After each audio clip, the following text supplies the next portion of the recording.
ओम नमो भगवते वासुदेवाय.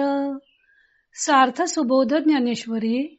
लेखन व वाचन सौ मनीषा भास्कर अभ्यंकर, महाराष्ट्र, मिरज 416410. अध्याय 13वा. क्षेत्र क्षेत्रज्ञ योग. अज्ञान लक्षण भाग 11वा. म्हातारपणाविषयीची बेफिकिरी.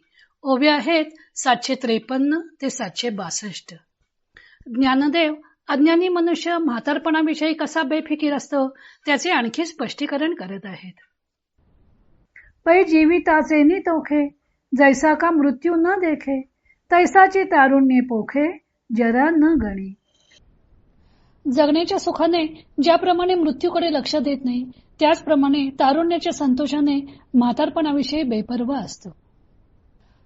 कडाडी लोटला गाडा, का शिखरवनी सुटला धोंड, तैसा न देखे जो पुढा वार्धक्य आहे.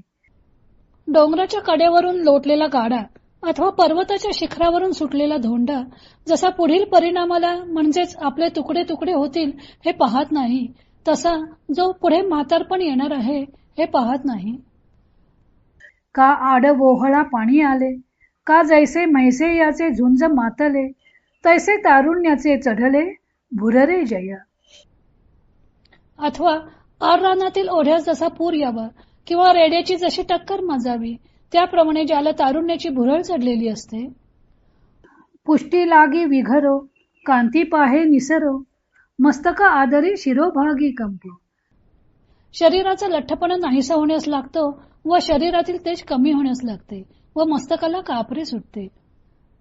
दाढी साऊळ धरी, मान हलवणी वारी, तरी जो करी मायेचा पैसो. दाढी पांढरी होते, मान हलून नाही नाही अशी निवारण्याची खूण करते, तरी देखील जो प्रिय वस्तूचा पसारा वाढवीत राहतो. पुढील उरी आदळे, तव न देखे जेवी आंधळे, का डोळ्यावरले निगळे आळशी तोषे. पुढे असलेला पदार्थ उरावर आदळेपर्यंत आंधळा जसा पुढे काय आहे ते पाहत नाही, अथवा डोळ्यावर आलेल्या चिपाडाच्या योगाने डोळे उघडत नाहीत, या सबबीवर अधिकच झोप घेण्यास संधी सापडते. म्हणून आळशी मनुष्य चिळस येण्याऐवजी अधिकच संतुष्ट होतो. तैसे तारुण्य आजीचे, भोगिता वृद्धाप्य पाहेचे, न देखे तोचीसाचे अज्ञानोगा. अरे अर्जुना, त्याप्रमाणे आजचे तारुण्य भोगीत असता उद्याचे येणारे म्हातारपण जो पाहत नाही तोच खरोखर अज्ञान आहे. देखे अक्षमे कुबजे, की विटावू लागे फुंजे, परी न म्हणे पाहे माझे ऐसेची भवे.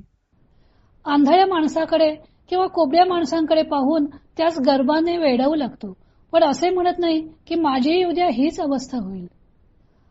आणि अंगी वृद्धाप्यतेची, संज्ञाये मरणाची, परिजया तारुण्याची भूली न फिटे. आणि मरणाचे चिन्ह जे म्हातारपण ते शरीरावर आले, परंतु ज्याला तारुण्याची भ्रांती सुटत नाही, तो अज्ञानाचे घर, हे साचाची घे उत्तर, तेवीची परी येसी थोर, चिन्हे आणिक. तो पुरुष अज्ञानाचे घर आहे हे बोलणे खरे मन. त्याचप्रमाणे अज्ञानाची आणखी मोठी लक्षणे ऐक. ज्ञानदेवांनी ज्ञानलक्षणे सांगताना म्हातारपणातील समस्यांचं विस्तारानं वर्णन केलंच होतं. आता त्यांनी थोडक्यात वर्णन केलेलं आहे. ज्ञानी मनुष्य पुढे येणाऱ्या म्हातारपणाचा विचार करून तारुण्यात अंगी ताकद आहे तोपर्यंतच आपले हित करून घेण्याचा प्रयत्न करतो. पण आपल्याला कधीतरी म्हातारपण येणार आहे हे अज्ञानी मनुष्याच्या गावीही नसतं. आपले तारुण्य चिरकाळ टिकणार आहे असे तो समजून चाललेला असतो. सुखोपभोगात रंगून गेलेला असतो. डोंगरावरून गाडा सुटला की पायथ्याशी येईपर्यंत त्याचा चक्का चूर होतो किंवा पर्वतावरून सुटलेला धोंडा दरीत जाऊन कोसळतो. त्याप्रमाणे तारुण्याची अत्युच्च सीमा म्हणजेच तिथून म्हातारपणाच्या उतरणीला सुरुवात होणार हे त्याच्या लक्षातच येत नाही. ओहोळाला आलेल्या पुराप्रमाणे तो विषयोपभोगात वाहवत जातो. रेडे जसे उन्मादानं टक्कर द्यायला सिद्ध झालेले असतात, त्याप्रमाणे तो तारुण्याच्या उन्मादात विषयांशी जणू काही टक्कर देत असतो. हळूहळू शरीरातील बल तेज कमी होतं, मान हालायला लागते, दाढी पांढरी होते, तरी त्याची विषयांची हाव काही कमी होत नाही. वृद्धो याती गृहीत्वा दंडम तदपि न मुंचत त्याशा पिंडम. असं शंकराचार्यांनी म्हटलेलंच आहे. एखाद्या आंधळ्याप्रमाणे त्याची स्थिती असते. एखादी गोष्ट उरावर येऊन आदळेपर्यंत त्यानं चालत राहावं, तसं म्हातारपण उरावर आदळेपर्यंत तो विषयोपभोग भोगत राहतो. म्हातारपणी आपलीही एखाद्या कुबड्या वा आंधळ्याप्रमाणे स्थिती होणार आहे याचा तो विचारच करत नाही व त्यांना कमी लेखत राहतो. अशा प्रकारे पुढे येणाऱ्या म्हातारपणाचा विचार न करता तो तारुण्याच्या धुंदीत विषयोपभोग भोगत राहतो. पण जन्ममृत्यूच्या फेऱ्यातून सुटण्यासाठी काहीही तजवीज तरुणपणातच करून ठेवत नाही.